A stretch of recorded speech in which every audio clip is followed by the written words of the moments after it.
La Bible dit dans Jonas, le prophète Jonas, dans l'Ancien Testament, chapitre 2, et le verset 1 et 2. L'Éternel fit venir un grand poisson pour engloutir Jonas. Et Jonas fut dans le ventre du poisson 3 jours et 3 nuits. Jonas, dans le ventre du poisson, pria l'Éternel, son Dieu. Donc, prions. Merci Seigneur pour ce que tu as fait dans la vie de Jonas. Aide-nous d'apprendre afin de mieux te servir, Jésus-Christ. Dans ton nom, je te prie. Amen.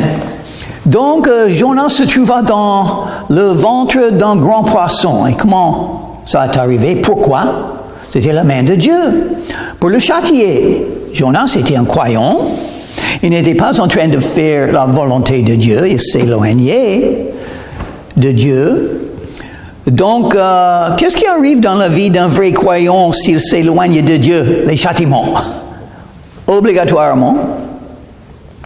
J'ai appris ça très tôt dans ma vie chrétienne. Je suis sauvé à l'âge de 19 ans. Pendant 7 mois, j'ai fait toutes les réunions de l'Église. Le dimanche matin, le dimanche soir, le mercredi soir, le jeudi soir pour la visitation des non-croyants.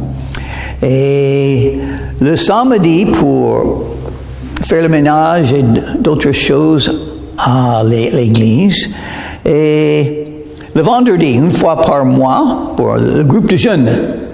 Ça, j'ai fait pendant 7 mois. Le Seigneur m'a beaucoup béni, j'ai beaucoup appris. Mais maintenant, c'est la base des choses que je crois que j'ai appris de pasteur Norman Simpson. Et après les 7 mois, je suis entré dans la marine américaine. Quelques mois dans la marine américaine, et un jour je me suis dit, regarde ce qui m'est arrivé. Je suis dans une situation horrible, j'ai tout donné pour suivre Dieu, maintenant regarde ce qu'il me donne. C'est pas bon de suivre Dieu. Non, c'est pas bon d'avoir une attitude comme ça. Et un jour, j'étais comme ça, peut-être 2 semaines. Un jour, je suis tombé en jouant le basketball, on dit en anglais. Et mal au pied, mal à ma jambe. Et le Seigneur m'a châtié, et je savais. L'instant que ça est arrivé, je savais, c'est Dieu. C'est mon attitude mauvaise. Donc, il faut que je me confesse à Dieu et le chercher. J'ai appris de ça. Il faut toujours confesser les péchés. Il ne faut pas être châtié par le Seigneur. Il sait te réveiller. Moi, je préfère ne pas avoir les châtiments de Dieu. Donc, je me confesse toujours. Je pêche souvent parce que je suis faible comme tous les autres. Mais je me confesse à Jésus souvent et vite. Parce que comme ça, j'évite les châtiments. Et qu'est-ce qui est arrivé à Jonas? Un châtiment. Et ça a marché. Et Dieu sait châtier ses enfants. Si vous n'avez pas de châtiment, ça veut dire vous n'êtes pas un enfant de Dieu. Les châtiments. Et même un châtiment peut être des maladies, ça peut être la mort même. Si vous décidez de ne pas revenir à Jésus, pourquoi Dieu va vous laisser sur la terre? Si vous êtes un enfant de Dieu, vous n'allez pas le servir, porter du fruit pour sa gloire, rendre votre témoignage pour lui, selon ses commandements aux croyants. Pourquoi Dieu va vous laisser sur la terre? Il ne va pas. Il y a un péché qui mène à la mort. L'apôtre Jean a dit dans 1 Jean chapitre 5, le dernier chapitre. Il ne faut pas faire ce péché. C'est un privilège, un honneur, une grande opportunité de gagner des récompenses, des couronnes, servir Jésus dans ce monde. Et les gens comme vous et moi, les pécheurs qui ne méritent rien, il nous donne une porte ouverte pour le servir. Ah oui. Il a un dessein pour nos vies. Il avait un dessein pour la vie de Jonas. Donc, Dieu a créé un grand poisson pour Jonas, juste pour Jonas. Et ça a marché. Ce que Dieu fait marche, toujours. Il est le seul qui fait tout ce qu'il veut et ce qu'il fait marche. C'est pas comme nous. Et Jonas, enfin, dans le ventre du grand poisson, il pria le Seigneur. Il a appris. Maintenant, c'est l'heure d'invoquer le nom de Dieu. Prier Dieu. Dire à Dieu, au secours, Seigneur. J'ai failli encore, au secours, m'aide. J'ai besoin de toi, Seigneur Jésus. Verset 3, il dit, dans ma détresse, j'ai invoqué l'Éternel. Voilà, c'est comment être sauvé. Quiconque invoquera le nom du Seigneur sera sauvé. Ça parle du salut de l'âme. Sauvé des péchés, sauvé de l'enfer, sauvé des ténèbres spirituelles, sauvé du monde et les philosophies du monde. Sauvé. Sauvé afin de pouvoir entrer dans le royaume des cieux après la vie. Sauvé. Qu'est-ce qu'il faut faire pour être sauvé? Une prière à Jésus. Il y a d'autres situations de laquelle il faut être sauvé, des situations difficiles, des châtiments même. Quelque chose n'arrive pas dans votre vie, c'est un châtiment de Dieu, donc il faut invoquer Dieu. Il faut dire une petite prière. J'espère que vous connaissez cette prière. C'est une prière très importante. Il me faut cette prière souvent. Au secours, Seigneur! Aide-moi encore. J'en ai besoin encore, Seigneur. Je ne peux pas le faire moi-même. Au secours, donne-moi la sagesse. Guide ma vie. Pardonne mes péchés. Au secours. Et il m'a exaucé. Oh, voilà, il m'a exaucé. Oui, ça arrive toujours. Dieu exauce toutes les prières. Si les prières sont venues d'un cœur sincère, qui cherche de tout son cœur le Seigneur. Cherchez, vous trouverez, Jésus a dit. Frappez, on vous l'ouvrira. Demandez, et on vous donnera. Tu as entendu ma voix. Ah oui, Dieu entend nos voix. Il aime nous écouter. Il aime les prières. Il nous a créés pour parler avec lui, avoir une relation avec lui. Qu'est-ce que c'est le vrai christianisme? C'est une relation personnelle avec Jésus-Christ. On peut rencontrer Jésus parce qu'il est ressuscité des morts, il est vivant.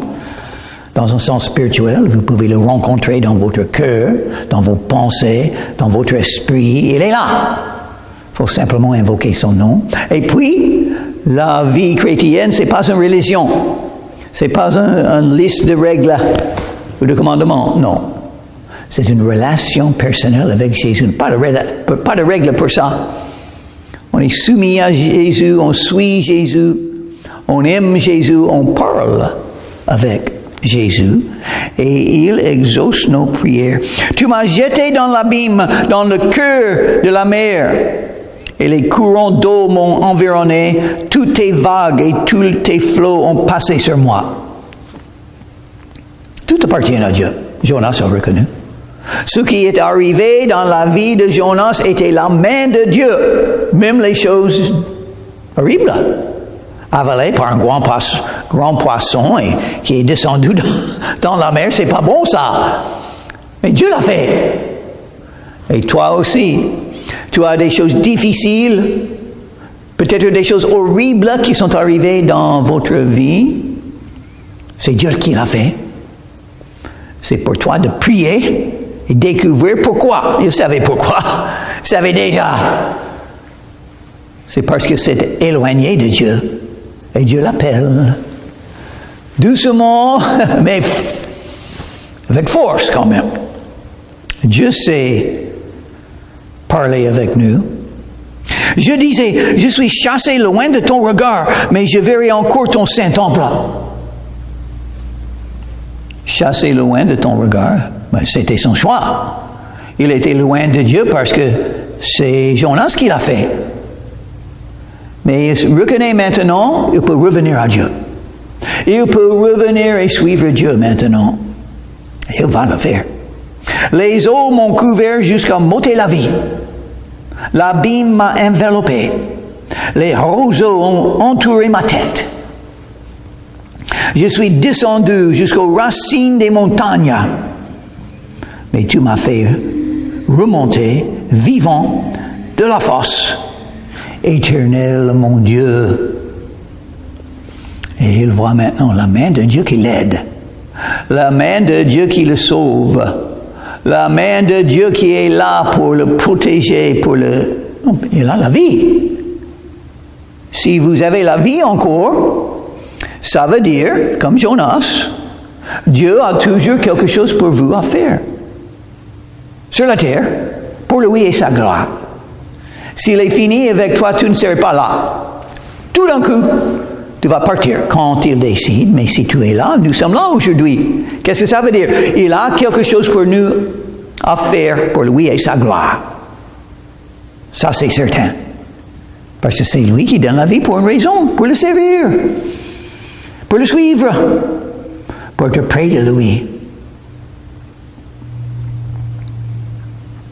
Je suis descendu jusqu'aux racines des montagnes, les barres de la terre m'ont fermé pour toujours, mais tu m'as fait remonter vivant de la fosse éternelle, mon Dieu. Quand mon âme était abattue au-dedans de moi, je me suis souvenu de l'Éternel. Oh, il souffrait dans son âme. Ça, c'est une grande souffrance un croyant peut avoir. Si vous n'êtes pas en communion avec Jésus, votre âme, votre esprit va souffrir. Et c'est une souffrance horrible. Si vous avez eu l'habitude de suivre Jésus et de marcher avec lui, il n'y a rien pire que de perdre cette communion avec Jésus. Il n'y a rien qui est pire que ça pour un croyant. Mais, qu'est-ce que c'est la réponse? Vous pouvez revenir à Jésus. Quand vous venez à lui, il sera là. Il est toujours là. Il vous aime. Il sait ce qui est important pour vous. Marcher avec Jésus, en communion avec lui. Ayant des péchés confessés et pardonnés. Les pieds lavés. Ceux qui s'attachent à de vaines idoles éloignent de la miséricorde. Oh, il utilise la miséricorde. Et qu'est-ce que c'est la miséricorde? Dieu, si vous avez la miséricorde de Dieu, Dieu ne vous punit pas quand vous le méritez. Punit pas quand vous méritez. Ah, ça c'est bien. Ça, il me faut. J'aime la miséricorde de Dieu. Ah, j'ai besoin de beaucoup de miséricorde. Mais j'ai confiance dans la miséricorde de Dieu. Pourquoi on a la miséricorde comme ça? Jésus est mort pour nous. Nos châtiments sont tombés sur Jésus. Il a beaucoup souffert sur la croix de Calvaire. Il a payé le prix. Maintenant, nous pouvons être pardonnés par la miséricorde de Dieu sans être punis. Jonas reconnu. Pour moi, j'offrirai des sacrifices avec un cri d'action de grâce. Remerciez le Seigneur. Merci Seigneur que tu es là. Merci Seigneur que tu m'aimes. Merci Seigneur que tu as donné ce châtiment dans ma vie afin que je puisse me réveiller et marcher encore avec toi. Merci pour tout Seigneur. Merci pour la vie. Merci pour mon appel. Merci pour le fait que tu as un dessein pour ma vie. Merci que tu es tout puissant. Merci Seigneur. Quel privilège de te suivre. J'accomplirai les vœux que j'ai faits. Le salut vient de l'Éternel. J'accomplirai mes vœux, c'est-à-dire, vous avez dit une fois, je vais suivre Dieu, je vais servir Jésus-Christ, il m'a sauvé, je vais le faire. Mais tout commence. Mais c'est très facile de penser, oh, je n'aime pas ça, ce que Dieu a fait venir dans ma vie. Je n'aime pas ça, c'est pas bon. Je vais prendre mon propre chemin. Je n'aime pas ce qui m'est arrivé. J'ai plus de confiance en Dieu. J'ai plus de foi. Et j'ai plus de désir de le suivre. Mais, avant de perdre la foi, vous avez eu la foi. Et vous avez fait une décision de suivre Dieu. Malgré vos faillites, vous pouvez toujours le faire. Vous pouvez toujours venir à Dieu parce que le salut vient de lui. Il vous sauvera de votre chemin horrible que tu as décidé de suivre. Et il peut te redonner la communion avec Jésus. L'Éternel parla au poisson, et le poisson vomit Jonas sur la terre. Oh, Jonas a confessé ses péchés, il a invoqué le nom de Dieu, dans sa détresse, il a invoqué l'Éternel, l'Éternel a exaucé, donc, parce que Dieu contrôle tout, il décide de tout, il a dit au poisson, il faut vomir, maintenant. Et Jonas était encore sur la terre sèche pour pouvoir suivre Dieu et pour pouvoir faire la volonté de Dieu. La volonté de Dieu n'a pas changé. Les dons et l'appel de Dieu sont irrévocables. Dieu a un dessein pour ta vie. Il t'a donné des dons spirituels. Il t'a donné l'Esprit de Dieu. Il t'a donné un appel. Il faut connaître ton appel et le faire. Ton appel peut être donner un verre d'eau à quelques enfants. Ça peut être ton appel avec les mots « Jésus t'aime ». Ça peut être ton appel. Personne ne peut le voir peut-être, va le voir. Personne ne va le voir, mais Dieu sait. Ton appel peut être faire le ménage afin que les gens puissent vivre où c'est propre. Et tu le fais dans son cœur, à Dieu, pour lui, pour sa gloire. C'est l'œuvre qu'il t'a donné à faire dans ce monde. Et tu le fais de bon cœur, parfois en suivant Jésus. Ton appel peut être d'être un prédicateur. Il faut faire attention. Le jugement sera dur pour les prédicateurs parce qu'on parle. Et c'est facile à dire quelque chose qu'on ne doit pas dire. Et on sera jugé par ce qu'on dit. Mais quelqu'un doit le faire. Donc voilà. L'Éternel parla au poisson et le poisson vomit Jonas sur la terre. Il ne faut jamais oublier. Dieu contrôle tout. Pour ces raisons, pour accomplir son dessein. Chapitre 3. La parole de l'Éternel fut adressée à Jonas une seconde fois. Une seconde fois? Oui, parce que l'appel et les dons de Dieu sont irrévocables. Dieu ne change pas. Il vous a créé pour une raison. Il faut trouver cette raison et le faire. Et si vous êtes comme Jonas, pas soumis à un moment, vous pouvez apprendre et commencer à invoquer son nom encore. C'est par la prière. La vie du christianisme, c'est une vie de prière, une vie de foi. Si vous avez la foi, vous allez prier.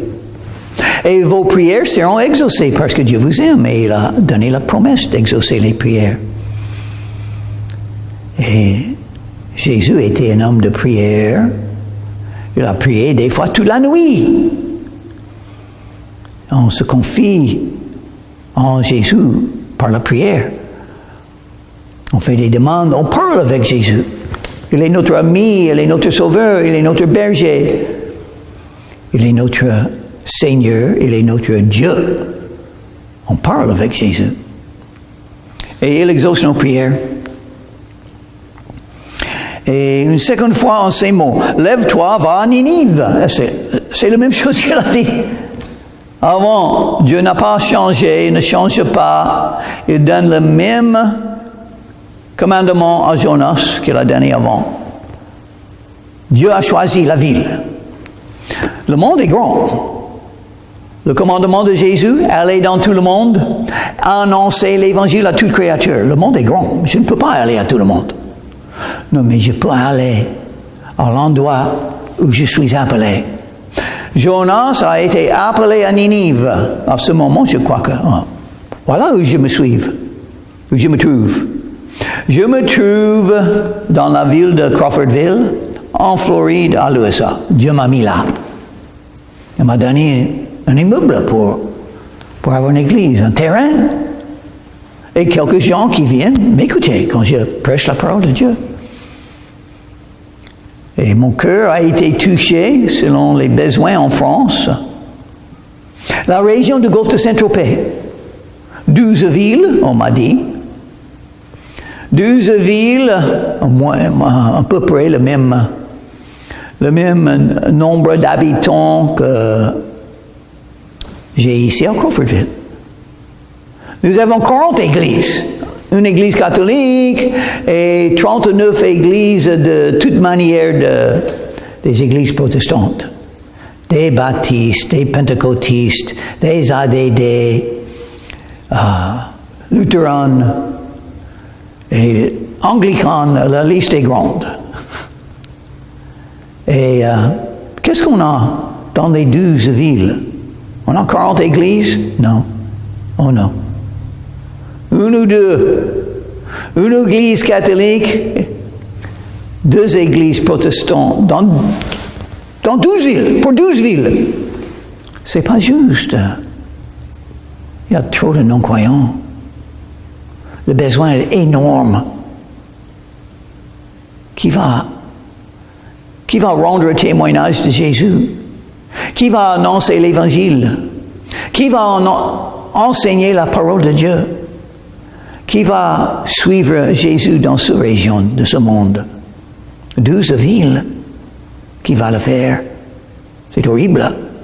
Oh, ceux qui sont appelés.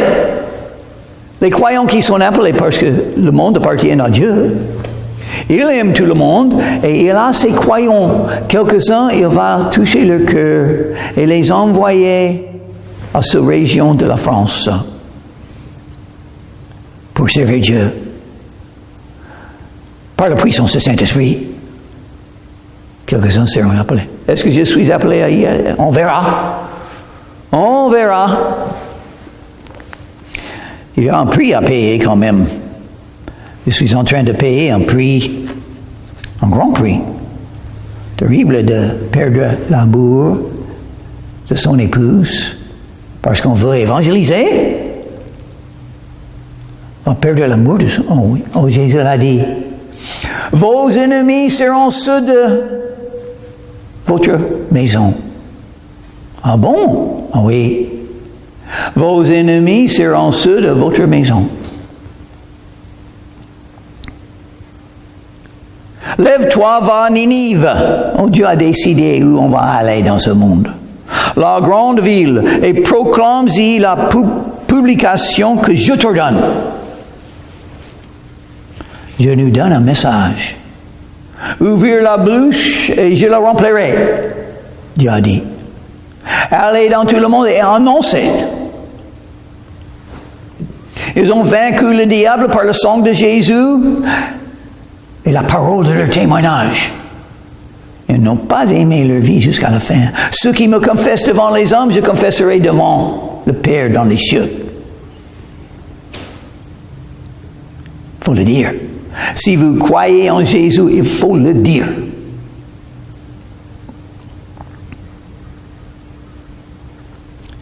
Et Jonas se leva, il a appris. Il se leva et alla à Ninive. Ah, ça c'est l'œuvre de Dieu. Pourquoi Jonas est allé à Ninive? C'était l'appel de Dieu. Et aussi parce que Dieu l'a fait apprendre. C'est mieux de faire la volonté de Dieu. Maintenant, Jonas veut le faire. Mais il est toujours un être humain. Il a ses limites. On verra. Et Jonas se leva et alla à Ninive selon la parole de l'Éternel. Ça, c'est la vie chrétienne comme il faut le vivre. Dieu vous dirige. Dieu vous appelle. et vous le suivez. Vous êtes en train de le suivre, n'est-ce pas? Vous êtes là pour dire, me voici, envoie-moi. Vous êtes comme ça, n'est-ce pas? Comme Ésaïe, comme Samuel. Or, Ninive était une très grande ville de 3 jours de marche. Oh, 3 jours pour marcher. On peut marcher à pied pour traverser la ville. C'est une grande ville. Beaucoup d'habitants. Beaucoup de non-croyants. Pourquoi Dieu a envoyé Jonas à Ninive, une ville des païens, des non-croyants? Oh, parce que Dieu les aime. Dieu les aime. Et Dieu a une manière de sauver les gens. Dieu peut y aller lui-même, n'est-ce pas? Mais Dieu a décidé d'appeler Jonas, en croyant avec beaucoup de faiblesse, comme nous. Mais c'est la manière de Dieu d'évangéliser le monde. Il prend ses croyants et il dit, ouvrez la bouche et annoncez l'évangile. Dis le nom de Jésus, qui veut dire sauveur. Parle du salut par la foi. Contrains-les à venir. Car Dieu a tant aimé le monde qu'il a donné son Fils unique, afin que quiconque croit en lui ne périsse pas, mais qu'il ait la vie éternelle. Dieu vous a donné la vie. Il veut donner la vie éternelle aussi. Ça vient par la foi en Jésus. Mais c'est très bien dit, hein? Romains chapitre 10 et verset 14. Comment croire sans entendre? Et comment entendre c'est une personne qui annonce l'évangile? Annoncer l'évangile. Rendre votre témoignage. Dire aux autres ce que Jésus a fait pour vous. C'est très important. C'est la volonté de Dieu. C'est le dessein de Dieu pour convertir le monde. Les croyants doivent faire l'œuvre. Et qu'est-ce que Jésus a dit? La moisson est grande, c'est tout le monde. Mais il y a très peu d'ouvriers. Êtes-vous un ouvrier dans la moisson des âmes? Vous pouvez être. Vous pouvez être un gagneur d'âmes. Qu'est-ce que Jésus a dit aux apôtres? Suis-moi et je vous ferai pêcheur d'hommes. Êtes-vous un pêcheur d'hommes, un gagneur d'hommes? Vous pouvez être. C'est possible. Vous pouvez être le meilleur gagneur d'hommes qui n'ont jamais existé dans le monde. On ne sait pas quel don est en vous. Votre appel, vos dons spirituels que Dieu vous donne. Et il y a un don qui s'appelle le don d'un évangéliste. Quelqu'un qui annonce l'évangile. Il y a quelques-uns qui ont un don étonnant pour parler de Jésus, pour expliquer le salut par la foi, pour appeler les gens à venir à Jésus. L'Esprit et l'épouse disent, viens, viens à Jésus et vous serez sauvés. J'espère que vous êtes sauvés. Sinon, vous pouvez venir à Jésus et il vous sauvera de vos péchés. Prions. Merci Seigneur Jésus pour ce que tu as fait dans la vie de Jonas. Donne-nous un appel pour porter du fruit, pour glorifier ton nom, pour que les non-croyants soient sauvés. Dans ton nom, je te prie Jésus. Amen.